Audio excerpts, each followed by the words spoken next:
tous, ici le pasteur Nathan Ferrer. C'est une joie pour moi de vous accueillir pour ce premier live qu'on fait ici avec l'église Esprit et Vie, avec le pasteur Pierre-Daniel Martin. On va aborder la thématique de la communion fraternelle et vraiment vous allez voir, ça va être des choses vraiment riches qu'on va partager ensemble. On a préparé cette émission et on est vraiment dans la joie, dans l'expectative de ce que le Seigneur va faire et va vraiment déverser dans nos cœurs ce soir. Avant qu'on commence, j'aimerais vraiment vous inviter, si ce n'est pas déjà le cas, à vous abonner à notre chaîne YouTube ou nous retrouver sur Instagram à Église EEV pour être vraiment au courant des nouveaux contenus, des nouvelles vidéos. On va organiser des lives, il y aura beaucoup de choses qui vont être faites dans les prochains mois, donc n'hésitez pas à vous abonner pour être au courant de tout ce qui va se passer. Et puis vous dire aussi que c'est vraiment une joie pour nous, on réalise toujours plus l'importance des réseaux sociaux, des médias et combien c'est important de pouvoir diffuser. Jésus, lorsqu'il était sur la terre, il prêchait aux foules et on croit vraiment aujourd'hui que ces foules, elles sont sur Internet. On peut tellement atteindre les gens au travers de tous ces moyens-là. Alors n'hésitez pas à parler de ça autour de vous, à inviter des amis, à en parler dans vos églises pour vraiment que ce contenu soit au bénéfice du plus grand nombre. Voilà. Donc avant qu'on commence, on va prendre un temps de louange, un temps d'adoration avec le Seigneur, avec Alexandre et Priscilla Paya. Et on se retrouve juste après pour commencer cette interview avec Pierre-Daniel Martin sur la thématique de la communion fraternelle. Allez, à tout de suite.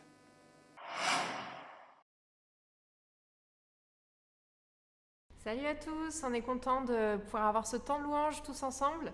On va prendre ce temps dans la présence de Dieu et on le remercie déjà. Merci Seigneur pour ta présence au milieu de nous. Merci parce que tu demeures au milieu des louanges de ton peuple. Et nous nous réjouissons Seigneur d'avoir cette chance, cette liberté de pouvoir te louer. Amen. Amen. Notre Père dans le ciel, que ton nom soit sanctifié. Que ton royaume vienne, nous voulons faire ta volonté. Donne-nous aujourd'hui le pain dont nous avons besoin. Le pardon est acquis pour nous et pour notre prochain. Gloire à Dieu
puissance. Amen.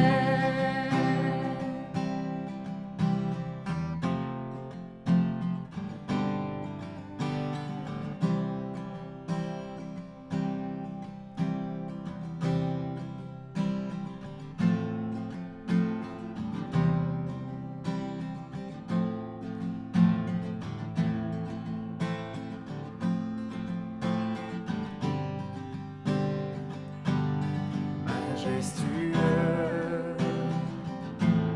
infiniment grand, éternel Dieu,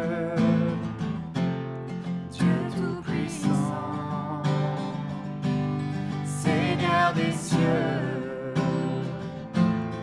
Roi de la terre, Dieu que je peux appeler Père. Tout-puissant est son nom, infini est sa grandeur. Devant lui nous nous courbons, il est le roi. Tout-puissant est son nom, infini est sa grandeur. Devant lui nous nous courbons, il est Seigneur.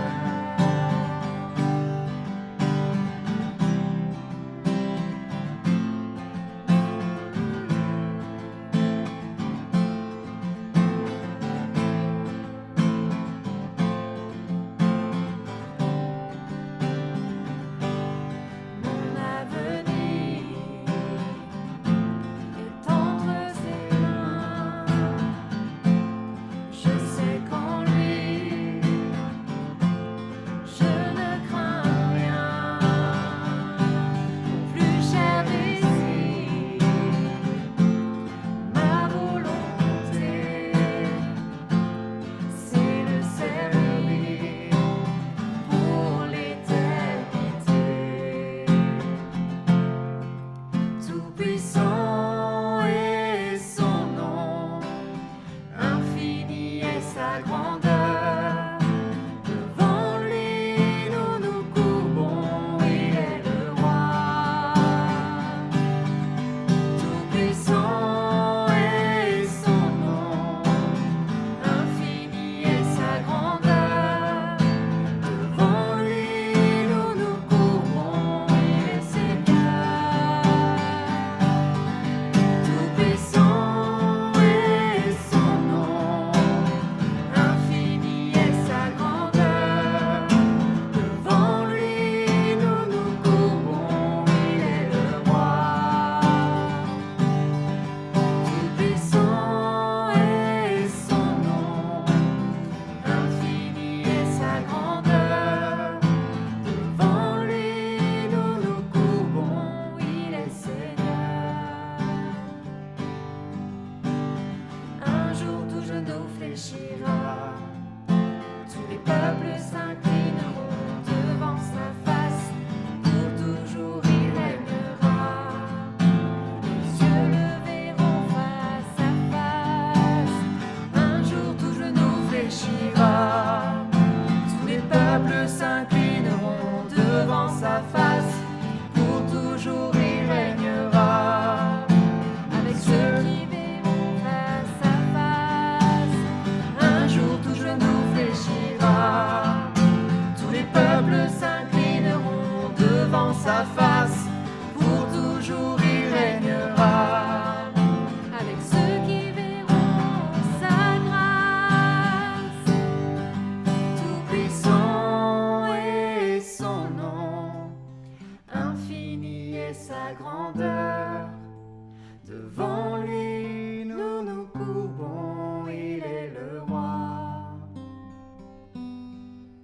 Tout-puissant est son nom, infini est sa grandeur. Devant lui nous nous courbons, il est Seigneur.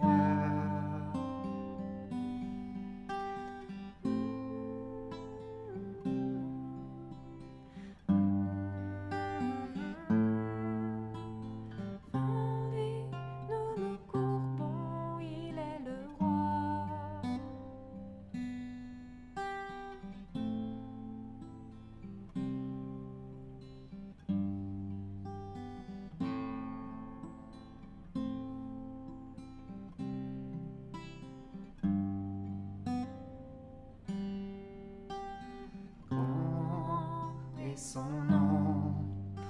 puissant dans les âges, Fils de Dieu, Adonai, Yeshua.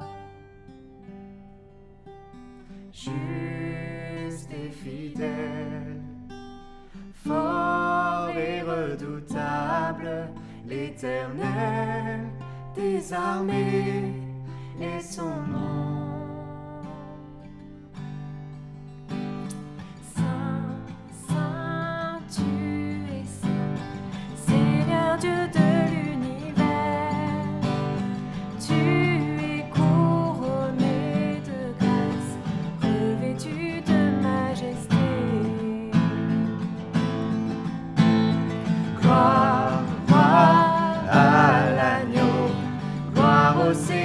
De la vie, viens établir ton royaume, nous couvrir de ton esprit. Grand est ton nom, et puissant dans les âges, Fils de Dieu, Adonai, Yeshua.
Eh bien, salut Pierre Daniel, c'est une joie de t'avoir avec nous pour ce live, vraiment une thématique importante sur la communion fraternelle. Et on se questionnait un petit peu comment commencer ce temps, mais j'aurais une première question, c'est selon toi, en quoi la communion fraternelle est si importante pour le peuple de Dieu, pour tout enfant de Dieu? Alors la communion fraternelle est quelque chose qui est absolument essentiel. Elle est étroitement liée à un principe fondamental, à un verset qui est écrit dans Jean 3,16, que tout le monde connaît. Dieu a tant aimé le monde qu'il a donné son Fils unique, afin que quiconque croit en lui ne périsse pas, mais qu'il ait la vie éternelle. La communion fraternelle, c'est un don. Ça part le Père qui se donne pour se réconcilier avec l'humanité. On ne peut pas détacher notre relation personnelle avec Jésus du fait que nous aussi, si nous voulons incarner notre relation personnelle avec Jésus au travers de son sacrifice et du sang, parce que nous sommes couverts par le sang de l'agneau, pour être rendus justes, eh bien, nous devons nous aussi nous incarner notre foi en Christ au travers de la communion fraternelle. C'est essentiel. Autrement dit, dans le Nouveau Testament, on le voit, dans Colossiens 3, dans Romains 12, 13, 14, 15, dans Hébreux 12, dans Éphésiens 4, la communion fraternelle part d'un principe, et tous les auteurs le disent, vous êtes qu'un seul corps. Je voudrais qu'on lise juste dans Éphésiens 4, mais on pourrait prendre Colossiens 3. Si on regarde les épîtres particulièrement, on le voit, la communion fraternelle, les exhortations à la communion fraternelle sont, on pourrait dire, il y a deux thèmes qui sont essentiels c'est le thème de la grâce, et la grâce appelle la sanctification, ça on l'a compris, et la sanctification passe par la communion fraternelle. Et quand on voit par exemple dans Colossiens, dans Éphésiens, on va lire Éphésiens 4 à partir du verset 1, mais on pourrait prendre Colossiens pour reprendre. Je vous exhorte donc, moi, prisonnier dans le Seigneur. Pourquoi il dit moi, je vous exhorte? Moi, prisonnier. C'est-à-dire je ne peux que vous dire comment vous aussi, vous allez devenir prisonnier dans le Seigneur. Hein, à marcher d'une manière digne de la vocation qui vous a été adressée. Il dit deux choses importantes. Marcher, et de quelle vocation? Et il va le développer. Alors, comment marcher de manière digne de la vocation, c'est-à-dire à travers votre vocation, en toute humilité, en douceur, avec patience. Waouh, il dit ça. Et puis j'ajoute, supportez-vous les uns les autres avec amour. C'est-à-dire que supportez-vous. Donc la communion fraternelle est un fardeau. Et c'est un fardeau et que l'on peut vivre à travers l'agapé. L'agapé que nous alimentons en quelque sorte, que nous entretenons à travers notre relation personnelle avec Jésus. Si nous avons un problème avec la communion fraternelle, c'est forcément, il y a un fruit essentiel, que nous avons un problème avec notre communion avec le Seigneur. Ça révèle une défaillance. Ça révèle une défaillance qui s'exprime à travers l'immaturité de notre foi, parce que le manque de communion fraternelle, c'est le témoignage de l'immaturité de notre foi. Mais on pourra en reparler. Donc tu veux dire que, si je reprends, vous supportant les uns avec les autres, avec amour, lorsqu'on n'arrive pas à supporter nos frères et sœurs, ça révèle qu'il y a une défaillance dans aussi notre relation avec Dieu et son œuvre en nous? C'est ça que tu veux dire? Oui, bien sûr. Absolument. Parce que souvent, nous entretenons notre relation personnelle avec Dieu comme quelque chose qui est simple. Mais pas du tout. C'est là où commence la difficulté. Pourquoi la difficulté est là? Parce que c'est notre chair qu'il faut crucifier. Bien sûr que dans la communion fraternelle, nous avons aussi notre chair à se crucifier. Ou plus exactement, c'est nos frères qui se chargent de la crucifier. Mais c'est parce que nous n'avons pas compris qu'il ne s'agit pas d'être simplement dans la communion avec le Seigneur.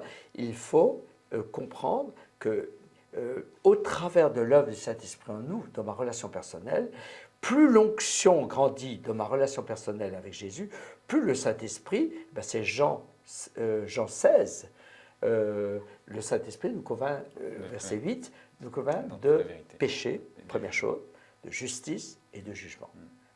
De péché parce qu'on a besoin de repentance, de justice parce qu'on est rendu juste à travers le sang de l'agneau, et de jugement parce que tout a été accompli à la croix et que nous avons une œuvre qui est celle d'incarner la victoire de Christ à la croix sur la terre. Et donc, par rapport au jugement, c'est-à-dire de ne pas juger nos frères, dans l'aspect de la communion fraternelle, ce verset, comment il se... il nous convainc de jugement dans le sens où le diable a été jugé. Ah oui. Donc si le diable a été jugé, c'est que nous avons une autorité. Donc l'autorité, c'est quoi? De répandre la grâce. Autrement dit, à travers notre communion fraternelle, notre responsabilité face au coup de au coup de couteau dans notre dos ou à tout ce que la chair peut faire quand on est des bébés dans la foi et on réagit dans la chair, eh bien évidemment, c'est de gracier. C'est pour ça, supportez-vous les uns les autres. Oui, on a peut-être toutes les bonnes raisons de trouver que dans l'Assemblée, il y a ça, il y a ça, il y a ça, il y a ça. Eh bien, il y a toutes les bonnes raisons. Un exemple qui est simple. J'ai entendu dire qu'il y avait des églises qui se sont divisées à cause du problème de la vaccination. Pour moi, c'est le témoignage même que le gros problème de l'Église, ce n'est pas la question de la vaccination, c'est la question de ma communion, mon intimité avec Jésus. Parce que la question, elle n'est pas là. La question, elle est que je suis appelé à voir mon frère comme une œuvre de Dieu que Dieu a commencé à accomplir jusqu'à ce que le frère ou la sœur entre dans la plénitude de Christ. Donc la question pour moi, dans ma relation, ce n'est pas d'avoir raison, mais c'est d'être un témoin que l'autre voit en moi l'image de Christ. Et d'ailleurs, c'est écrit dans la première épître de Jean, au chapitre 1er, les versets 1 à 8. Et si nous ne comprenons pas que cette relation personnelle que nous avons avec Jésus nous passe par la mort à nous-mêmes, alors comment comprendrons-nous que ma relation avec mes frères ne passe pas par la mort à soi-même? Souvent, on vit la communion comme quelque chose qui est plus facile, la communion avec Dieu, comme quelque chose qui est plus facile que la communion avec mes frères. C'est exactement l'inverse. C'est la communion avec Dieu qui est beaucoup plus difficile parce que j'ai à vraiment apprendre à marcher par l'esprit. C'est pour ça que les deux thèmes essentiels dans les épîtres, c'est de comprendre la signification, la puissance de la croix, pas seulement le témoignage du salut, mais la puissance de la croix qui m'amène à connaître Christ. D'ailleurs, Paul le dit, mon but, c'est dans Philippiens 3, 8 à 10, mon but, c'est de connaître Christ, la puissance de sa résurrection. Oui, parce que si je connais Christ, je connais Dieu. Je connais le Père. Si je connais le Fils, je connais le Père. La puissance de sa résurrection et la communion à ses souffrances. Et la communion à ses souffrances commence à travers la communion fraternelle. Et d'ailleurs, je crois que c'est justement dans 1 Jean 1,7 où il dit si on est en communion les uns avec les autres, alors le sang de Jésus nous purifie de tout péché. Il y a une vraie corrélation du coup entre la communion fraternelle et finalement notre communion aussi en tant que corps avec Dieu. Et c'est essentiel. Ceux qui il y a deux choses. Ceux qui refusent la communion fraternelle, c'est qu'ils ont un standard élevé. Ils attendent des frères d'être le modèle de Christ. Et en fait, ils se comportent dans la chair parce que c'est l'inverse. Je me trouve devant mes frères pour que je sois le modèle de Christ. Ce n'est pas à eux d'être le modèle de Christ. C'est moi qui dois être le modèle de Christ afin qu'eux puissent grandir dans le modèle de Christ qu'ils voient en moi. Si tu attends que ton prochain soit le modèle de Christ, afin que tu puisses grandir, ça veut dire que tu ne grandis pas dans ta communion personnelle avec Dieu et tu ne crucifies pas ta chair. C'est ça qui est terrible. En fait, on inverse les choses. Mais la chair, c'est-à-dire la mentalité du vieil homme, inverse toujours les choses. Donc, qu'est-ce qu'il faut faire? Il faut expliquer que c'est ma communion, c'est, je dirais, la qualité de ma communion avec Dieu qui va m'amener à supporter par le lien de l'amour. Mais ce qui est important aussi, c'est que ce soit Paul, mais Pierre le rappelle, vous êtes, si on lit un peu plus loin, c'est dans le verset Ephésiens 4, en vous efforçant de vous conserver l'unité de l'esprit par le lien de la paix, en vous efforçant. Quelquefois, on ne peut pas, parce qu'il faut dire la vérité. Donc, on s'efforce, mais ça ne veut pas dire. De conserver l'unité. Comment se tient l'unité de l'esprit? Par le même. Il y a un seul corps et un seul esprit. C'est-à-dire que quand je suis en train de louer avec mes frères dans la communion fraternelle, ou partager un repas, prendre la Sainte Seine, écouter ensemble un message, nous sommes un corps. Nous sommes un corps. Et c'est pour ça que Paul va le dire dans l'Épître aux Romains, il va le dire dans 1 Corinthiens 12, il va dire Dieu est un Dieu d'ordre. Hein. quand il parle des dons. Parce que c'est très intéressant, parce que dans le rôle du Saint-Esprit, donc on va péché, c'est jugement, mais le Saint-Esprit a un autre rôle qui est très très important, on le voit dans Corinthiens 12, c'est en quelque sorte nous mettre au service les uns des autres. C'est pour ça que la communion fraternelle, ça s'incarne dans 3 dimensions. La dimension, je dirais, la dimension de mon témoignage de ce que je suis en Christ, les autres le voient. On croit qu'on cache des choses, mais on cache beaucoup moins qu'on pense.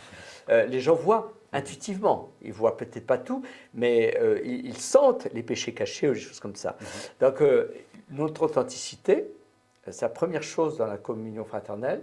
La deuxième chose qui est extrêmement importante, alors notre authenticité doit se manifester par Galates 5, 22, Galates 5, 20, l'amour, la paix, c'est-à-dire le caractère de Christ en nous. La deuxième dimension de la communion fraternelle, c'est qu'elle doit se manifester par le ministère. Alors, il y a 2 sortes de ministères dans les Écritures. Il y a le ministère de la louange. Nous sommes tous des adorateurs. Notre sacrificature royale commence par le ministère de la louange, qui se poursuit dans l'intercession, ma communion avec Dieu. Et puis, il y a, alors c'est le plus important bien sûr, c'est le ministère dans le corps de Christ. Et ministère veut dire service. La communion fraternelle va s'incarner dans le service. Et 1 Corinthiens 12 le manifeste de manière remarquable. Et après, alors, avant d'arriver au service, Paul va dire, attention, il faut que vous compreniez qu'il y a les dons. Donc les services ne peuvent s'épanouir, c'est-à-dire se mettre au service, que par la manifestation des dons. Le plus petit des dons qui est de parler en langue, le plus grand qui est le don prophétique. Paul explique ça dans 1 Corinthiens 12 à 1 Corinthiens 14, en montrant au cœur entre les dons d'un côté et les services de l'autre. Et pour arriver au don le meilleur, il faut comprendre une chose qui est essentielle. Il faut comprendre, je dirais, mon authenticité avec Dieu. C'est pour ça que c'est 1 Corinthiens 13. Il y a 3 choses qui doivent être la colonne vertébrale de ma vie en Christ. C'est la foi, parce que la foi vient de ce qu'on entend, d'où l'écoute de la parole de Dieu régulière, journalière. La foi, l'espérance. Pourquoi l'espérance? Parce que l'espérance, c'est le fruit de la révélation. C'est-à-dire, plus j'ai la révélation de ce que Dieu fait dans ma vie, Dieu me parle, donc c'est la révélation. L'espérance, c'est le fruit de, je dirais, l'intuition prophétique, révélation. Et l'amour. Et c'est l'amour qui est le déclencheur, en quelque sorte, du don le plus fort, qui est le don prophétique.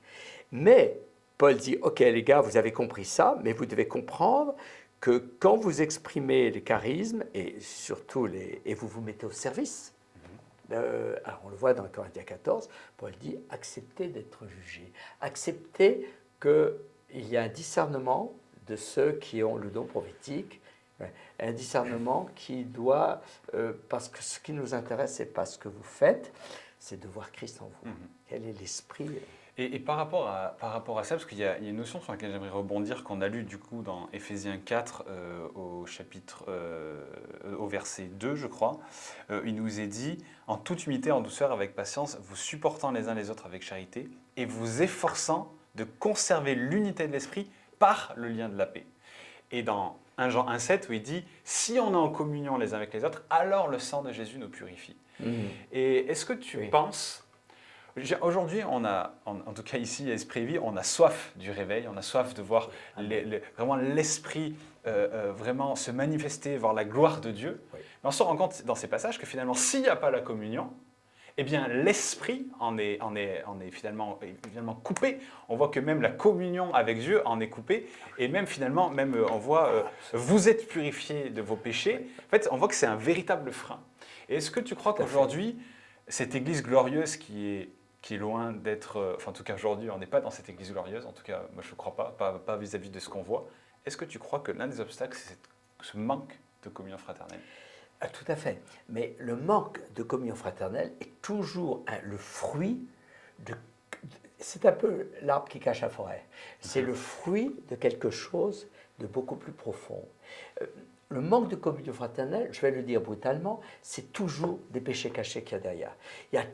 Il est normal que les hommes et les femmes se battent dans leur chair. Quels sont, et souvent quand on parle des péchés cachés, on parle toujours des gros péchés, genre péchés sexuels et autres. Pas du tout. Ce sont des péchés, par exemple, l'irritation, la colère, le jugement, la convoitise, le non-pardon. C'est beaucoup plus... La jalousie, l'esprit de comparaison, la pitié de soi, des choses bêtes, mais qui, dans le quotidien, peuvent nous gâcher notre vie. Et qui nous touchent tous. Parce que les péchés plus profonds, on se débat, on jeûne, on prie, mais non, mais ce sont, entre guillemets, ce qu'on appelle les petits péchés qui sont très embêtants. Parce que, et ça, il faut comprendre. Pourquoi Paul dit, si tu me permets, Nathan, je vais revenir sur ces choses pour répondre à ta question, marcher d'une manière digne de la vocation qui a été adressée, en toute humilité. Prenons le mot humilité. Beaucoup de personnes croient que l'humilité, c'est une attitude de cœur. C'est beaucoup plus profond que ça. L'humilité, c'est le fruit de l'obéissance. Celui qui est l'humilité, ce n'est pas quelque chose qu'on a en soi parce qu'on veut être humble. C'est quelque chose qui est le fruit de mon obéissance. Mais qu'est-ce que ça veut dire, le fruit de mon obéissance? Le fruit d'un cœur qui est brisé, qui est passé par l'amour à soi-même. La vraie humilité, elle passe par là. Ouais, là, récemment, j'ai dû renoncer à un voyage en Afrique, mais ça m'a crucifié. Ça m'a crucifié. Et je veux dire, pourquoi je fais ça? Parce que j'obéis à Dieu. Je veux dire, et en même temps, même si ça me fait mal, je loue le Seigneur. Pourquoi? Parce que ce qu'il a pour moi, c'est le meilleur. Je ne le vois pas. Je suis humain, je suis au niveau de la blessure, mais en fait, je rends grâce à Dieu. Et en plus, je ne suis pas malheureux d'être resté. Je veux dire, ce n'est pas ça le problème. Et l'humilité, c'est là. Donc, vous ne pouvez pas vous aimer si vous n'avez pas acquis l'humilité, qui est le fruit de l'obéissance. Et l'obéissance, c'est l'amour à soi-même. Waouh! Il va falloir que je renonce à mon irritation. C'est pour ça que moi, je ne sais pas comment ça se passe dans les couples, mais ma femme et moi, on a pris l'habitude de nous demander souvent pardon. C'est bête. Mais c'est nécessaire. Parce que la personne qui me connaît le mieux, c'est ma femme. Et moi, alors, on se demande pardon. Elle n'est pas parfaite. Ma chérie, tu n'es pas parfaite. C'est ce que je lui dis. Et elle me dit, moi non plus. Tu vois. Et méditer. Ensuite, douceur. Ah, la douceur, c'est quoi la douceur? La douceur, attention, il ne faut pas confondre la douceur, une sorte de... Non, la douceur peut être synonyme de rigueur et de fermeté. La douceur, c'est la sœur jumelle de la douceur, c'est la patience. D'ailleurs, il le dit tout de suite. La douceur, c'est être capable de ne pas s'irriter, vivre une sorte de paix intérieure quand tu es derrière un camion à 30 à l'heure de 10 km, là, c'est la douceur. Et c'est là, c'est ces manques de douceur. Wow, j'ai encore besoin. C'est aussi le fruit. Là, c'est la crucifixion de la chair. Hein. Dieu nous éprouve dans des trucs incroyables. Et avec patience, parce que la patience, c'est ce qui précède l'espérance. Donc, ça veut dire quoi? Ah, c'est intéressant. Il nous parle de humilité. Moi, j'aime beaucoup l'épître aux Éphésiens parce que c'est l'épître qui probablement est une toute dernière épître de Paul avant qu'il meure à Rome. Donc il a probablement écrit à Rome d'ailleurs, c'est ce que disent les experts. Humilité, douceur, patience. Et si on ne comprend pas ces trois colonnes vertébrales, hein, parce que qu'est-ce qui est le fruit de la patience? C'est l'espérance. Tu vois. Quel est le fruit de la douceur? C'est la maîtrise de soi. Et quelle est la source plutôt de la douceur? C'est la maîtrise de soi. Quelle est la source de l'humilité? C'est l'obéissance, c'est l'amour à soi-même. Et ça, Paul dit tout en disant. Alors, à partir de là, vous pouvez vous supporter les uns les autres. Avec amour. Pourquoi l'amour passe par-dessus tout? Alors, bien sûr, on pense à 1 Corinthiens 13, la foi, l'espérance, l'amour est plus important. L'amour agapé, parce que l'amour agapé, c'est véritablement ce qui nous est donné quand on est passé d'abord par la foi et par l'espérance. C'est ce qui nous est donné, c'est quelque chose que l'on reçoit dans l'esprit. Ce n'est pas la bouffe, Léo. Et du coup, donc pour en revenir à ma question, tu crois que s'il n'y a pas cette communion fraternelle, alors vraiment, Dieu est empêché d'agir? Oui, parce que si on relit la première épître Jean au chapitre 1er, l'action, l'efficacité de l'action de Dieu dans une assemblée ne peut fonctionner avec efficacité que si le sang de Jésus est mis en action. Parce que là, on ne voit plus nos péchés. Et c'est pour ça que j'ai beaucoup aimé, d'ailleurs, ce que tu as dit un dimanche. Tu as dit, on agit, on ne se rend pas compte. Bien souvent, on ne se rend pas compte, on continue à pécher, on doit se repentir. Donc, se repentir de quoi? On se dit, Seigneur, il y a 200 péchés, ceux dont je ne suis pas conscient et ceux dont je ne suis pas conscient. Seigneur, pardonne-moi tout ce qui n'est pas à ta gloire. À ta gloire. Le lundi matin, j'ai dit, Seigneur, tout ce qui a été pour Pascal, parce que étant le mari de ma femme, la parole de Dieu dit que le mari couvre sa femme dans la prière, dans l'intercession.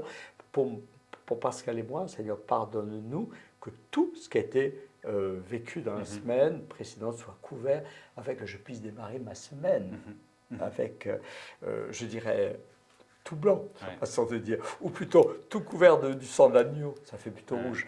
Mais, amen. Et est-ce qu'on pourrait même aller plus loin en disant que si je me refuse à la communion avec mes frères, parce que, soyons pratiques, aujourd'hui, il y a malheureusement, avec tristesse, beaucoup de personnes qui ont été blessées de l'Église, et bien souvent à cause de leurs frères, et qui finalement s'excluent eux-mêmes de la communion fraternelle.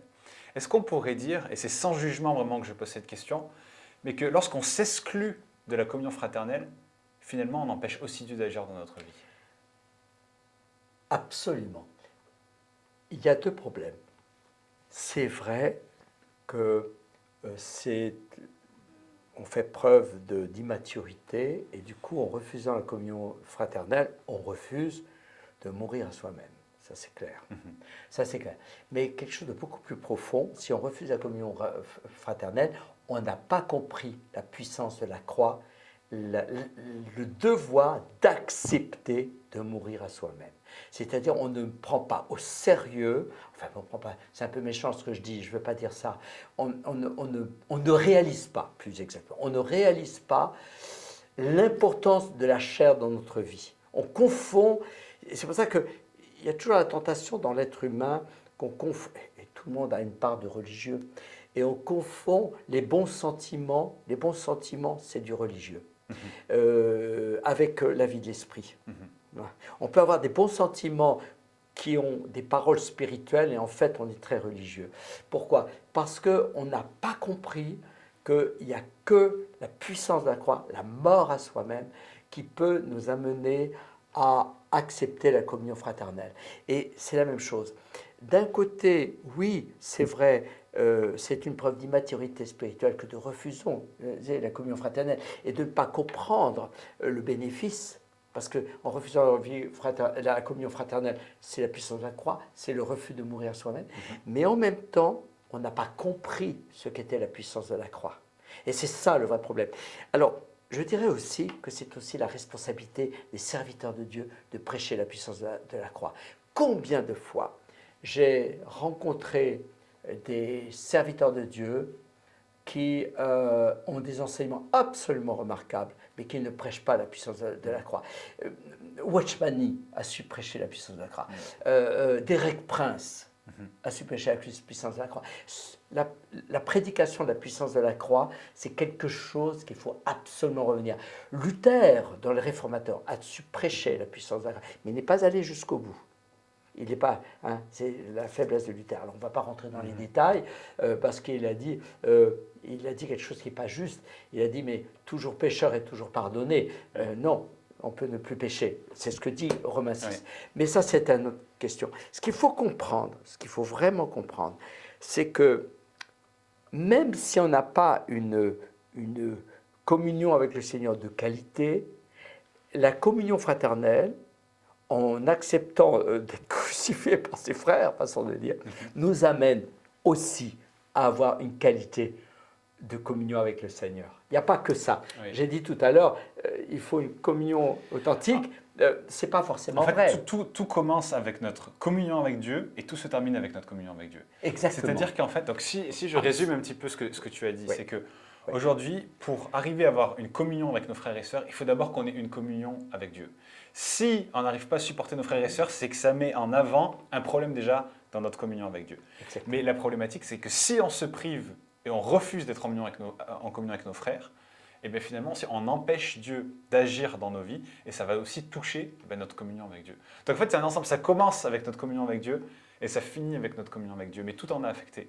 Donc pour les personnes, parce que c'est vraiment ça aujourd'hui, moi je crois qu'il y a un vrai enjeu, moi je le vois en tant que pasteur, c'est qu'il y a beaucoup de gens, et à juste titre, ils sont blessés et on se blesse les uns et les autres. Dans ce passage qui dit « le fer aiguise le fer » et aujourd'hui on s'aiguise les uns et les autres. Exactement. Et cet aiguisement, il est nécessaire parce qu'on a besoin, comme tu dis, d'être crucifié. Parfois, nos frères le font avec d'une manière qu'on n'aurait pas choisie, mais ils le font. Mais les personnes qui s'excluent parce qu'ils ont été blessés ou parce que justement cette crucifixion a été trop forte, finalement, en s'isolant, ils se privent de l'action de Dieu dans leur vie. Tout à fait. Donc c'est quand même très très important. C'est pour ça que la prédication de la croix est essentielle, parce qu'on a toujours dans toutes les assemblées une partie des personnes, et c'est normal, on est tous passés par là. Je veux dire, tout le monde, moi, je l'avoue moi-même, à un moment, on en a ras-le-bol des pasteurs, on en a ras-le-bol de l'assemblée, on veut la quitter. On passe par des crises. On passe par des crises par rapport à notre vie de famille, votre couple. On passe aussi par des crises par rapport à l'Assemblée. Donc, ceux qui nous écoutent peuvent très bien nous répondre « Oh ben mince, alors moi je fais partie de ceux-là ». Et j'ai envie de dire, tout le monde fait partie de ceux qui en ont ras-le-bol des autres à un moment donné. Ce qu'il faut comprendre, c'est que, et ça c'est le rôle des serviteurs de Dieu, des prédicateurs, c'est de comprendre que donner sa vie pour Jésus, c'est accepter de souffrir pour Jésus. Je veux dire, ça ne veut pas dire qu'on va chercher la souffrance, ça veut dire que donner sa vie pour Jésus, c'est s'engager à un chemin où nous allons souffrir. Et quand Jésus dit « Venez à moi, vous tous qui êtes fatigués et chargeux, mon fardeau est doux et léger ».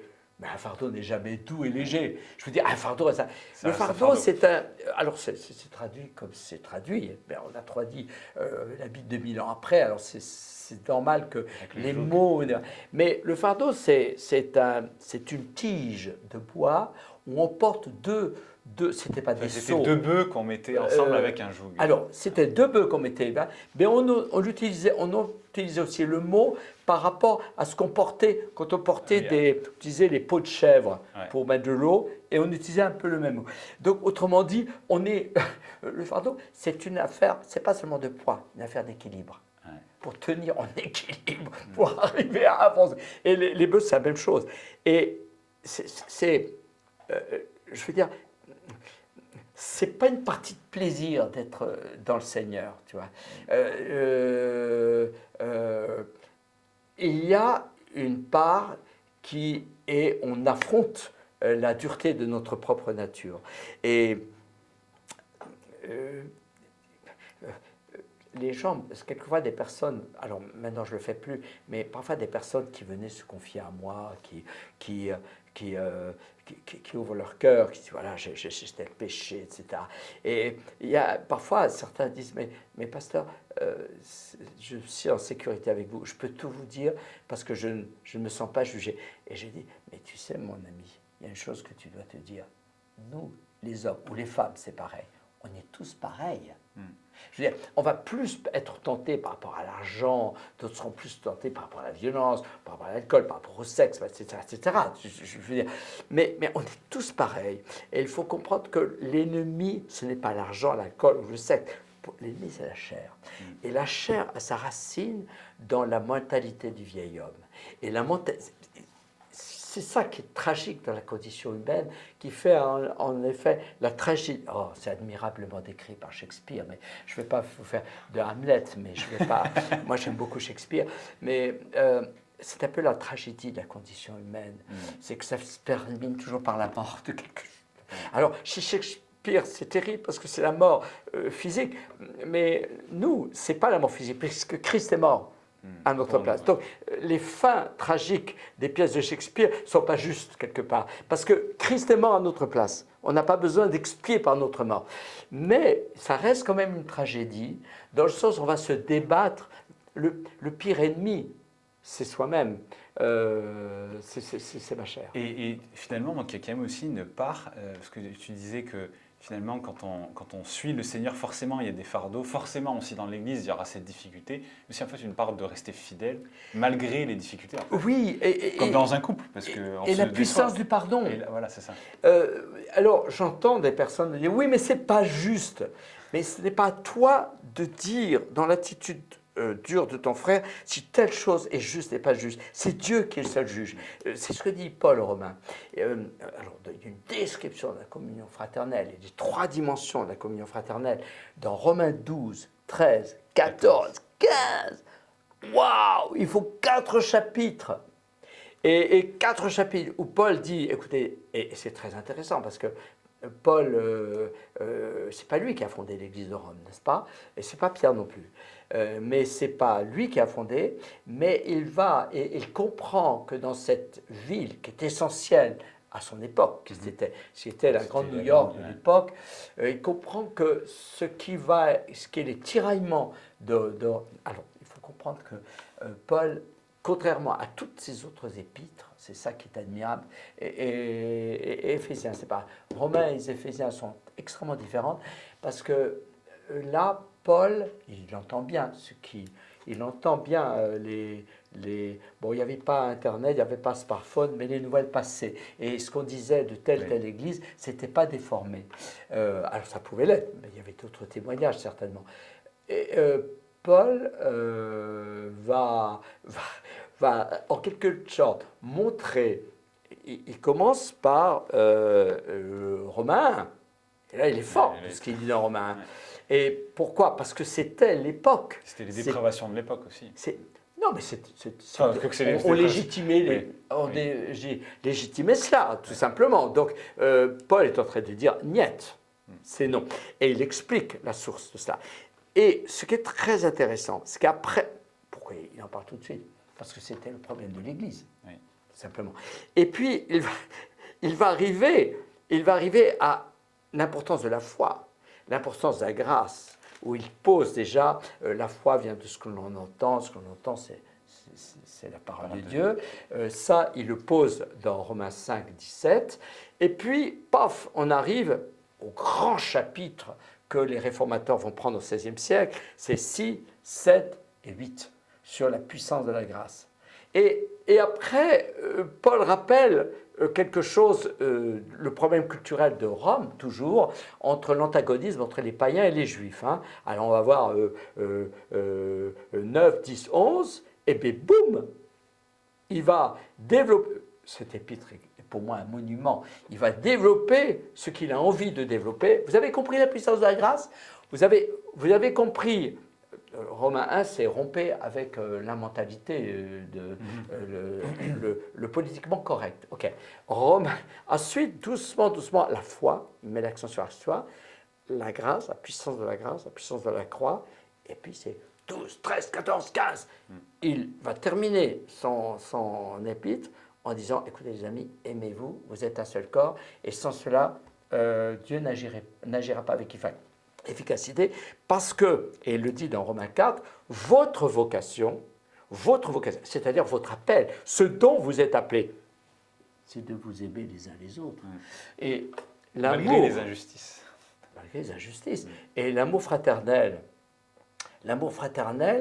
c'est, et je dirais, le socle de tout véritable ministère. Je reconnais un vrai ministère à partir de l'amour fraternel. Et sans l'amour fraternel dans le corps, il n'y a rien. Il n'y a rien du tout. Il n'y a rien. Donc encore une fois, sans la communion fraternelle, la véritable communion fraternelle qui est d'aimer nos frères et de se pardonner et de se sanctifier et d'avoir le sang de Jésus qui nous purifie, et bien finalement, l'action de Dieu ne peut pas être là. Donc finalement, vraiment, c'est très important ce qu'on est en train de parler, parce que finalement, bon nombre d'églises, en fait, on est concerné par cela. On est concerné par ça. Les lundis, il y a quelque chose que je demande au Seigneur. Est-ce que, dans ma relation au Seigneur, je suis en règle? Mais le lundi, je me disais, est-ce que j'ai jugé mes frères? Lundi matin, je dis, Seigneur, pardonne-moi si j'ai jugé un frère, je brise toute parole. Je veux dire, on ne mesure pas. Je t'ai dit tout à l'heure, Nathan, je te dis tout à l'heure, les petits péchés, c'est ce qui empoisonne notre vie et notre sanctification. On ne mesure pas l'importance parce qu'on ne peut pas juger. Ça ne veut pas dire que je suis d'accord avec l'adultère d'un tel, avec, la vanité de l'autre. Non, c'est à gérer. Il faut le gérer. Les anciens sont là pour ça. Il y a quelque chose qui change, on le partage, etc. Mais couvrez-vous pour couvrir. Et on ne va pas le mettre publiquement. On va se mettre à... Ah, non, non. Il a même d'ailleurs donné, Paul a même donné une méthode sur comment agir. Donc oui, ça c'est clair. On met les choses, on est dans la vérité. Donc on a vu que finalement donc, notre relation personnelle avec Dieu nous aide à nous supporter les uns les autres. Oui. Mais si tu devais donner, quelques conseils, quelques pistes de manière pratique, comment arriver à se supporter les uns les autres? Et puis une deuxième question dans le même temps, c'est pour les personnes qui ont été blessées, qui ont été vraiment blessées dans leur cœur, qui sont exclues de cette communion fraternelle, qu'est-ce que tu leur dirais à toi aujourd'hui pour peut-être les aiguiller, les aider? Cher Nathan, tu me poses des questions hyper riches. Alors, pour répondre à ta première question, j'aime beaucoup. Alors, l'épître aux Éphésiens, pour moi, c'est la summum avec Romains. Galates, c'est pas mal déjà, c'est génial. Enfin, il y en a d'autres qui... Bon, allez, j'arrête parce que la parole de Dieu est tellement riche. En reprenant Hébreux 4, je vous exhorte, moi, prisonnier dans le Seigneur, moi, le prisonnier. Il ne dit pas, moi, apôtre. Hein, c'est-à-dire, je revendique, non, je suis prisonnier dans le Seigneur. Autrement dit, moi qui suis prisonnier, c'est mon témoignage, soyez prisonnier dans le Seigneur. Oui. Prisonnier dans le sens, emprisonnez votre chair. À marcher d'une manière digne. Hein, un prisonnier ne marche pas. Digne de la vocation qui vous a été adressée. Je trouve cette phrase absolument admirable. Et Paul fait de la communion fraternelle une véritable vocation. Ça, c'est génial. Et il dit ceci, en toute humilité, waouh, et douceur et patience, supportez-vous les uns les autres. Il choisit trois mots très très forts. L'humilité. Qu'est-ce que l'humilité? L'humilité, c'est le fruit de quoi? C'est le fruit de mon obéissance. Il n'y a pas. La désobéissance, ce n'est pas l'humilité, c'est la rébellion. Oui. Donc l'humilité, c'est le fruit de mon obéissance. L'obéissance, c'est quoi? C'est la mort à soi-même. Waouh! Donc, l'humilité, tout commence par la véritable humilité, qui est le fruit de mon obéissance. Donc ça, c'est une première chose. Wow. Comment y arriver à se supporter les uns les autres? Commencez par mourir à vous-même. Voilà. Okay. Sinon, vous ne serez jamais humble. Ok, l'humilité. Donc, ce n'est pas simplement une attitude de cœur, c'est une mort à soi-même. Bon. Ensuite, il dit douceur. La douceur, c'est pas Attends, la douceur, c'est quoi? Ça peut être mielleux. Oui, c'est la maîtrise de soi. C'est la capacité de prendre du recul par rapport aux événements, à ce qui se passe, et d'être capable et avoir la maîtrise de se taire et de ne pas réagir tout de suite avec ses émotions. La sagesse. Waouh! La douceur, c'est quelque chose qui est le fruit de la maîtrise de soi. Ça nous renvoie à Galates 5, 22, c'est-à-dire le fruit de l'esprit, c'est les caractéristiques de Christ, hein, l'amour, la patience, la maîtrise de soi, etc. De Galates 5, 22, waouh! Douceur, ça veut dire l'humilité, c'est par rapport à ma propre chair, moi, mais la douceur, c'est déjà relationnel. Hein. Et avec patience. Waouh, la patience. Qu'est-ce que la patience? La patience, c'est le fruit de l'espérance. Plus tu es dans l'espérance de l'exaucement de ta prière, de l'espérance du retour de Jésus, l'espérance, eh bien, plus tu apprends la patience. Ça nous renvoie à une définition de la patience, de l'espérance qui est extraordinaire. C'est dans Romains 5, 3 à 5. On ne va pas le lire, parce que la véritable patience, la patience qui est le fruit de l'espérance, mais qu'est-ce que l'espérance? L'espérance, c'est le fruit de la tribulation. C'est le fruit de quelqu'un qui a souffert et qui a grandi dans la maturité et qui s'est accroché aux promesses de Dieu. Quelque chose de meilleur, quoi. Et oui. Alors, la patience, il faut être drôlement patient avec ses frères et ses sœurs. Quelqu'un m'a dit, mais comment vous avez supporté l'Église depuis votre conversion? J'ai dit, je ne vois pas l'Église dans sa faiblesse, je la vois dans sa beauté.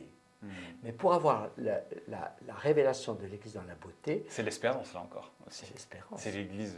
C'est l'espérance. J'ai appris...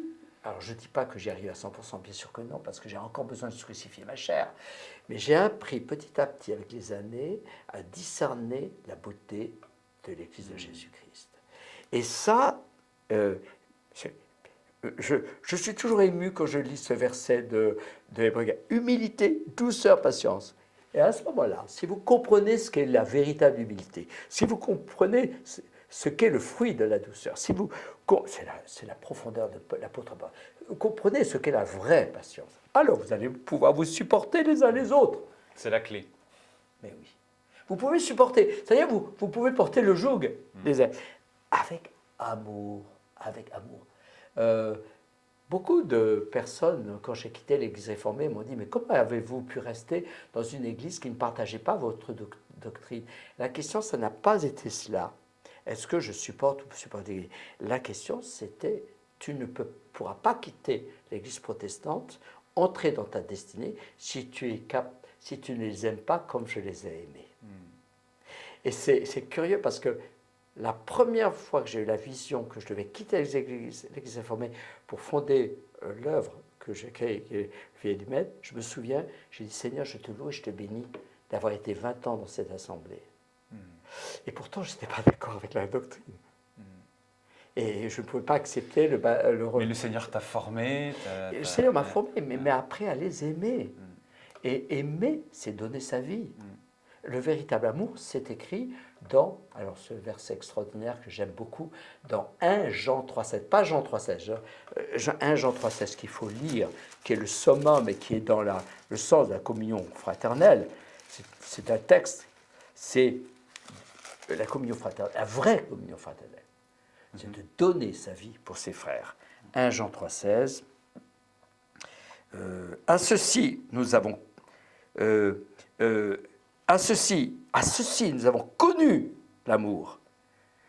Nous avons connu, c'est fort.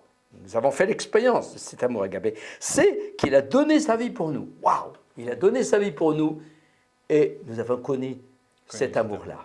C'est-à-dire le don.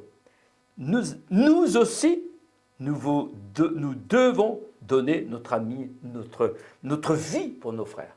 Christ a donné sa vie jusqu'à mourir à la croix. Nous aussi, nous devons donner notre vie pour les frères. Et tu m'as rappelé ce qu'on avait vécu ensemble là-dedans en Inde. Il m'est arrivé de prier pour des gens jusqu'à 4h, 5h du matin. Emily, c'est la seule me met... c'est la seule chose. Sans ça, ouais, on ne peut rien Exactement. Mais il a fallu que je meure à moi-même pour ça. Je veux dire, En fait, si on les aime du même amour, moi un jour j'ai fait cette expérience-là où j'ai vraiment senti cet amour de Dieu tellement fort, tellement puissant, qu'il avait pour les gens. Quand en fait on comprend l'amour que Dieu a pour les hommes, alors en fait cet amour-là, eh bien, en fait on le vit et on a envie d'aimer les gens. Et quand on aime les gens, on est prêt à prier jusqu'à 4h du matin pour eux, on est prêt à se sacrifier, on est prêt à les servir, on est prêt à endurer aussi d'une certaine manière j'ai envie de dire quelques injustices. Et ça aussi, j'avais ce passage qui me revenait tout à l'heure où Paul dit, mais autant que cela est possible, en plus, finalement, on le sait, en fait, c'est toujours possible. Donc en fait, autant que cela est possible, eh bien, supportez quelques injustices et aimez-vous les uns les autres. Et finalement, c'est ça, c'est d'arriver à mourir à nous-mêmes, mourir à ce qu'on, comme tu disais, dire, ah là, mais ça c'est injuste. Mais en fait, peu importe si c'est juste ou injuste, c'est de supporter ça et d'avancer, quoi. Et combien finalement, et c'est d'ailleurs la deuxième question que j'avais pour toi, mais combien de personnes sont concernées par cela où finalement, c'est que des fois il y a un ras-le-bol en disant mais ça fait beaucoup d'injustices, maintenant j'en ai ma claque, j'arrête, je stoppe. Mais finalement, comme tu l'as rappelé, en se mettant en dehors du corps, on se prive de l'action de Dieu dans nos vies, ça c'est finalement ce qu'on a vu, c'est une première chose. mais c'est aussi, et c'est un peu la question que j'avais, aussi dans les temps dans lesquels nous vivons, ô combien cette communion fraternelle, elle est précieuse. Et les temps, on sait que vont pas aller en s'arrangeant. Oui. Et c'est pour ça que c'est ce que j'ai envie de te dire, c'est à ces personnes-là qui sont finalement en dehors, qui se sont exclues par un ras-le-bol, qu'est-ce que tu voudrais leur dire? Dans la communion fraternelle, il y aura toujours un Judas qui traîne. Il y aura toujours quelqu'un qui t'entraînera en justice ou qui te mettra en accusation et qui te mettra en prison. Tu ne peux pas empêcher ça. Ça fait 2000 ans que ça dure. La question, ce n'est pas que c'est injuste, c'est qu'on est déjà justifié. Et que ce qui nous arrive, c'est ce que Dieu permet. C'est fondamental de comprendre cela. Dans l'injustice de ce qu'on peut vivre, malgré tout ce qu'on donne, eh bien, si Dieu le permet, c'est pour ton bien. Toute chose concourt au bien de ceux qui aiment Dieu. Ça peut être horriblement douloureux.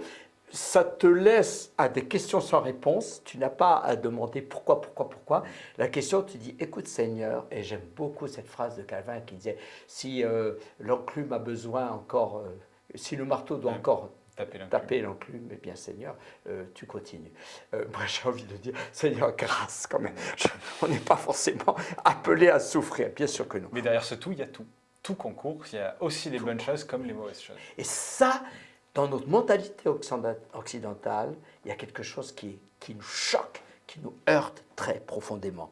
Et c'est pour ça que Paul dit, mais aimer ses frères, c'est la vocation qui nous est adressée. Et si nous n'arrivons pas à cela, ça véritablement, c'est le fondement de tout ministère au service du corps. Ça, je suis radical. Aimer les autres. C'est pas la qualité de ton ministère qui est essentielle, c'est la capacité de se donner pour ses frères. C'est alors que Dieu se chargera, par l'onction du Saint-Esprit, de la qualité de ton ministère. Et c'est fondamental. C'est vrai. Sinon, et souvent, pourquoi les ministères, souvent, ne durent pas plus de, tu remarqueras, pas plus de 10-12 ans. Moi, j'entends des ministères qui même apportent des réveils, pas plus de 10-12 ans. Parce qu'on finit par être piégé par son ministère. Et il y a un moment, et c'est ça que m'a appris mon Covid long, où le Seigneur m'a dit, tu as voyagé pendant 18 ans. Et si je te disais d'abandonner tous ces voyages? Et je dis, Seigneur, si tu me le dis, je le ferai. Et ça, c'est essentiel de comprendre ça. Oh, Nathan, ce n'est vraiment pas facile. Et tu l'as vu tout à l'heure, ce n'est pas facile. Mais, Seigneur, quel que soit ce qui m'arrive, je suis entre tes mains et tu feras ce que tu voudras de moi. Amen. Amen. Donc du coup, je termine sur cette dernière question. Qu'est-ce que tu dirais à ceux qui finalement sont dehors, sans finalement d'église ou de corps? Je voudrais vous inviter à lire des ouvrages magnifiques de Watchman Nee sur l'Épître aux Romains, de relire les livres de Derek Prince qui vous expliqueront jusqu'où ce que signifie la puissance de la croix. C'est s'identifier totalement à Christ. Christ n'est pas seulement mort pour les péchés. Je suis mort à travers sa mort et je suis ressuscité à travers sa résurrection. Seulement, le dire, c'est quelque chose que je dois apprendre à en avoir la révélation par la foi, mais c'est aussi apprendre à le vivre à travers la relation que je vais avec mes frères. C'est dans cette relation avec mes frères que Dieu me confiera les nations en héritage. C'est cela. C'est cela. C'est la clé qui est essentielle. Et c'est pour ça que j'aime beaucoup. J'ai été nourri, peut-être d'origine protestante, avec un héritage réformé très fort. La réforme m'a beaucoup habité les premières années de mon ministère, il y a 40 ans, juste 40 ans. Mais ce qui est la clé de ce qui va libérer la moisson, c'est la communion fraternelle. Ça, je dirais, c'est le couronnement de ce que ont entamé les réformateurs. Les réformateurs ont fait une relecture de 15 siècles d'histoire. C'est ce qu'ils ont dit. Autant Luther, Zwingli, Calvin, Mélenchon, j'arrête les descriptions, ils ont fait une relecture de 14 siècles, 15 siècles. Oui, je devrais dire 14 siècles parce que le premier siècle est à part. Donc, ils ont été capables. Ça, heureusement, on n'a pas cette relecture. Nous, on est le fruit de 5 siècles de cette relecture. Et ça, c'est génial parce que ça nous a amené à redécouvrir la puissance du Saint-Esprit, les dons charismatiques et à comprendre que ce qui est au centre de ma vie, ce n'est pas l'Église, c'est le royaume de Dieu. L'Église, elle est là pour libérer le royaume. Quelqu'un me dit, souvent j'entends des prédications qui parlent sur l'Église, Église, Église. Non, c'est le royaume, le royaume, le royaume, le royaume. Jésus n'a pas prêché l'Église, il a prêché le royaume. Mais ce qui est le soubassement du royaume, tu ne peux pas libérer le royaume s'il n'y a pas la communauté fraternelle de l'Église de Jésus-Christ. Ça c'est extrêmement important de le comprendre. Et ce qui est important, c'est que à travers cette communion fraternelle, alors à ce moment-là, l'ennemi ne peut plus rien faire.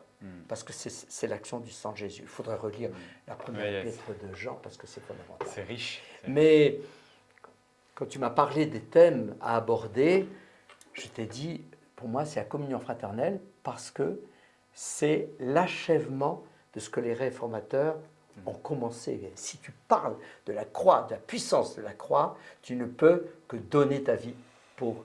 En fait, c'est la base de tout. Et moi, ce qui me frappe dans finalement ce que tu as dit, c'est que c'est vraiment, tout commence. En fait, la manière dont on réagit à la communion fraternelle, comment on agit dans cette communion fraternelle, c'est le révélateur finalement de notre maturité et aussi de l'état de notre relation avec Dieu. Et si on vit correctement notre communion fraternelle, alors aussi notre relation avec Dieu en tant qu'individu, en tant que corps, va en être impactée. Donc ça commence avec notre relation avec Dieu pour vivre correctement cette communion avec nos frères. Et ça va entraîner quelque chose d'encore plus fort dans notre communion avec Dieu en tant qu'individu, en tant que corps. Sans la communion fraternelle, on ne peut pas maturer. Et sans la communion fraternelle, on n'est pas boosté pour mieux connaître le Père. C'est aussi vrai. Parce qu'on a besoin de la communion fraternelle pour avoir une relation personnelle de qualité, parce qu'on est nourri par l'enseignement de la communion fraternelle de l'Assemblée. Et sans la communion fraternelle, on ne peut pas véritablement savoir qui nous sommes. Nous ne savons quelle est notre véritable identité qu'à travers deux réalités, la réalité de la révélation de Dieu et, je dirais, ma responsabilité d'aimer mes frères. C'est l'ensemble des deux qui me fait prendre conscience. Si un membre du corps souffre, je souffre. Si un membre du corps se réjouit, je me réjouis. Amen. Merci beaucoup Pierre-Daniel, vraiment c'était très riche, merci beaucoup. Merci. Et puis pour vous qui avez suivi ce live, n'hésitez pas à nous donner vos retours, à marquer vos commentaires. Et si vous avez des thématiques que vous aimeriez nous voir aborder, n'hésitez pas aussi à les faire partager cette vidéo autour de vous. Et puis on se retrouve prochainement dans d'autres lives, on a vraiment à cœur de faire ça de plus en plus. Donc n'hésitez pas à vous abonner à la chaîne YouTube pour être mis au courant. Et on se retrouve une prochaine fois dans un nouveau live, une nouvelle vidéo. À très bientôt.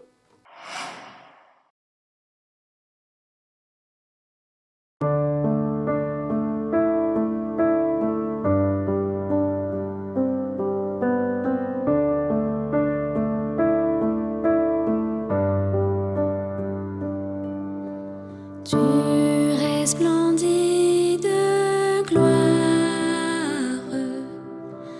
tu resplendis d'amour sur ton trône de grâce, assis en majesté.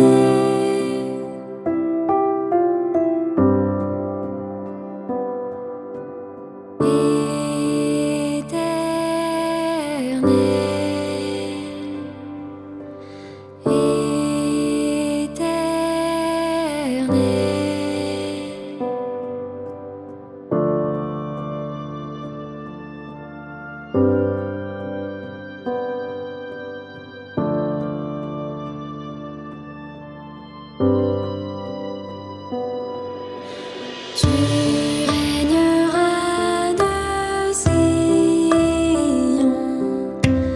la ville du grand roi, et de la nouvelle Jérusalem,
Amen.